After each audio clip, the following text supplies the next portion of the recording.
Assalamu alaikum students. Today our discussion topic is ozone depletion and it's effect. आज का हमारा discussion topic है ozone का खात्मा और उसके असरात। ठीक है, सबसे पहले तो हम लोगों को पता होना चाहिए कि what is the formula of ozone. So the formula of ozone is O3। ठीक है, ओजोन का क्या फार्मूला है? ओजोन का फार्मूला होता है O3। ठीक है, सेकेंड पॉइंट जो हम लोगों ने डिस्कस करना है वो ये है कि ozone is allotropic form of oxygen. ठीक है, ओजोन जो सा है, ओजोन 3 ऑक्सीजन के एटम पे मुश्तमिल ऑक्सीजन की एलोट्रॉपिक फॉर्म है। ठीक है, ओजोन का फार्मूला आप लोगों ने देखा कि O3 है, तो ये तीन ऑक्सीजन के 3 एटम्स पे मुश्तमिल होती है और ये ऑक्सीजन की एलोट्रॉपिक फॉर्म है। हम लोगों ने एलोट्रॉपिक के बारे में 9th क्लास में पढ़ा था। The term allotropic refer to one or a more form of a chemical element that occur in the same physical state. यानी कि कोई भी एलिमेंट जब दो या दो से ज़्यादा हालतों में फिज़िकल स्टेट में या दो से ज़्यादा हालतों में पाया जाता है तो उसको हम लोग कहते हैं एलोट्रॉपिक फॉर्म। अब ऑक्सीजन की ये ओजोन जो सी है वो ऑक्सीजन की एलोट्रॉपिक फॉर्म है। वैसे तो ऑक्सीजन का फार्मूला होता है O2, लेकिन एलो चूँकि ओजोन जो कि एलोट्रॉपिक फॉर्म है ऑक्सीजन की, इसलिए इसका फार्मूला होता है O3। ठीक है, अब हम लोगों ने ये देखा कि ओजोन कहाँ पाई जाती है। Ozone basically ozone is found in the middle of stratosphere. Ozone stratosphere के मिडल वाले रीजन में पाई जाती है। हम लोगों ने एटमॉस्फेयर की 4 लेयर्स के बारे में पढ़ा था। जो सब फर्स्ट वन थी वो ट्रोपोस्फेयर थी।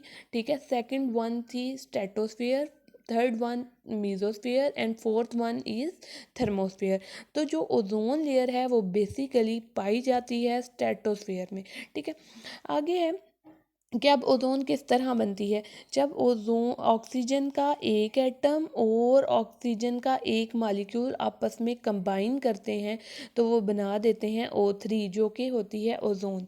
ठीक है, तो ये ओजोन इस तरह बनती है कि ऑक्सीजन का एक एटम और ऑक्सीजन का एक मॉलिक्यूल O2, ठीक है, जब आपस में कंबाइन करते हैं तो वो बना देते हैं O3 यानी ओजोन। ठीक है, अब सबसे पहले तो ओजोन बेसिकली जो हम लोगों को पता है कि ओजोन बेसिकली पूरे एटमॉस्फेयर में मौजूद होती है, लेकिन इसका जो सबसे ज़्यादा कंसंट्रेशन वाला एरिया जो सा है वो ओजोन लेयर कहलाता है। ठीक है, जो कि सतह ज़मीन से बेसिकली 25 से 30 किलोमीटर ब्लंट स्ट्रेटोस्फेयर रीजन में मौजूद होती है। ठीक है, अब यहाँ पे दो डायग्राम्स हैं। ठीक है, इस डायग्राम को हम डिस्कस कर लेते हैं कि ये हमारी अर्थ है। ठीक है, अर्थ के गिर्द ओजोन की एक लेयर मौजूद होती है जो कि सूरज से आने वाली अल्ट्रा वायलेट रेडिएशन को अब्जॉर्ब कर लेती है और ज़मीन तक नहीं पहुंचने दे रही। ठीक है, इस डायग्राम में आप देख सकते हैं कि सूरज से आने वाली जो अल्ट्रा वायलेट रेडिएशन है उसको वो ओजोन लेयर में अब्जॉर्ब हो रही हैं और ज़मीन तक नहीं पहुंच पा रही। ठीक है, तो बेसिकली ओजोन का ये काम होता है कि ये सूरज से आने वाली अल्ट्रावायलेट रेडिएशन को अब्जॉर्ब कर लेती है और ज़मीन तक पहुंचने से रोकती है। ठीक है, तो ये ओजोन लेयर का काम होता है। ठीक है, अब हम दूसरी डायग्राम को देख लेते हैं। इस डायग्राम में आपको नज़र आ रहा है कि यहाँ पे ये ओजोन लेयर है, इसके अंदर एक होल हो चुका है, एक सुराख हो चुका है। ठीक है, जिसकी वजह से सूरज से आने वाली अल्ट्रा वायलेट रेडिएशन ओजोन में अब्जॉर्ब नहीं हो रही बल्कि अर्थ तक आ रही हैं। ठीक है, जब यही अल्ट्रा वायलेट रेडिएशन अर्थ तक आएंगी तो इंसानों में जिल्द का कैंसर, आई डिजीज़ कॉज करेंगी। ठीक है, तो यहाँ पे ओजोन में डिप्लीशन हो गई है, ओजोन लेयर में सुराख हो गया जिसकी वजह से सूरज से आने वाली अल्ट्रा वायलेट रेडिएशन अर्थ तक आ रही हैं। ठीक है, तो ये हम लोगों ने पढ़ा कि नॉर्मल लेयर जब थी, ठीक है, ओजोन की नॉर्मल लेयर थी तो वो सूरज से आने वाली अल्ट्रावायलेट रेडिएशन को ज़मीन तक नहीं आने दे रही। जब इसके अंदर ओजोन डिप्लीट हुई, ओजोन के अंदर सुराख हुआ तो ये सूरज से आने वाली रेडिएशन जो सी हैं वो अर्थ तक पहुंच रही हैं। ठीक है, अब बेसिकली अगर हम लोग देखें तो हम लोगों ने पढ़ा था कि ये हमारे पास अर्थ है। ठीक है, तो अर्थ का जो सही है सबसे पहले वाली लेयर जो ट्रोपोस्फेयर है वो सतह ज़मीन से 12 किलोमीटर तक फैली हुई है और 12 किलोमीटर से आगे वाला जो रीजन है वो हम लोगों ने पढ़ा था कि वो था स्ट्रेटोस्फेयर का। ठीक है, अब ओजोन जो सी है बेसिकली जो अपर लेयर होती है ना, स्ट्रेटोस्फेयर बेसिकली 3 लेयर्स के अंदर डिवाइड है।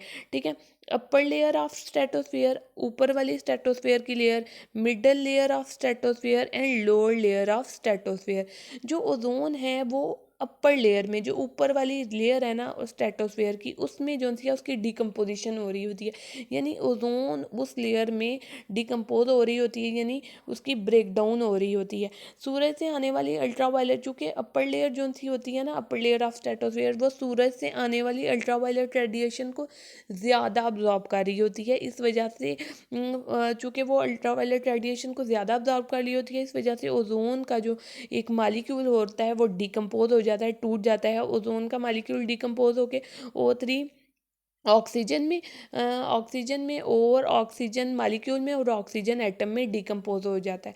ठीक है, तो upper layer of the stratosphere में ओजोन लेयर की वो डिकम्पोजिशन हो रही होती है, ब्रेक डाउन हो रही होती है, क्योंकि सूरज अपर लेयर, स्ट्रेटोस्फेयर की अपर लेयर बहुत ज़्यादा अल्ट्रावायलेट रेडिएशन को अब्जॉर्ब कर रही होती है।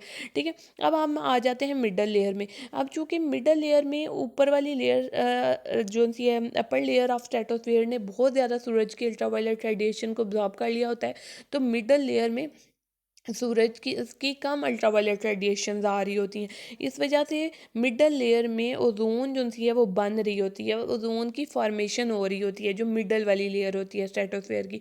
उसमें अगर आप देखें तो ऑक्सीजन का एक मालिक्यूल और ऑक्सीजन का एटम जब आपस में कंबाइन करते हैं तो वो बना देते हैं, क्या बना देते हैं, O3, यानी ओजोन लेयर बना देते हैं। तो ओजोन लेयर बेसिकली पाई जाती है मिडल लेयर ऑफ स्ट्रेटोस्फेयर, क्योंकि वहाँ पे ओजोन लेयर बन रही होती है। अपर लेयर ऑफ स्ट्रेटोस्फेयर में ओजोन की डिकम्पोजिशन हो रही होती है, ओजोन ब्रेक डाउन हो रही होती है। उसकी ये रीज़न होती है कि सूरज से बहुत ज़्यादा अल्ट्रावायलेट रेडिएशन आ रही होती हैं, जो कि अपर लेयर में अब्जॉर्ब हो रही होती हैं, इस वजह से ओजोन की डिकम्पोजिशन हो रही होती है। और जो ट्रोपोस्फेयर होती है उसमें ओजोन नहीं बनती और ना ही डिकम्पोज होती है। उसकी वजह ये होती है कि जो लोअर लेयर होती है स्ट्रेटोस्फेयर की, उसमें ओजोन नहीं बन रही होती। उसकी ये रीज़न होती है कि उसमें मोनोटॉमिक ऑक्सीजन जो सी है वो मौजूद नहीं होती। इस वजह से यहाँ पे जो लोअर लेयर ऑफ स्ट्रेटोस्फेयर है वहाँ पे ओजोन नहीं बनती। तो ये हम लोगों ने पढ़ा है कि किस तरह जो सी है वो ओजोन जो सी है वो कहाँ पे बनती है, ओजोन का फार्मूला क्या है। तो ये ओजोन की हम लोगों ने थोड़ी सी डिस्क्रिप्शन को डिस्कस किया है। होपफुली आपको समझ आ गई होगी।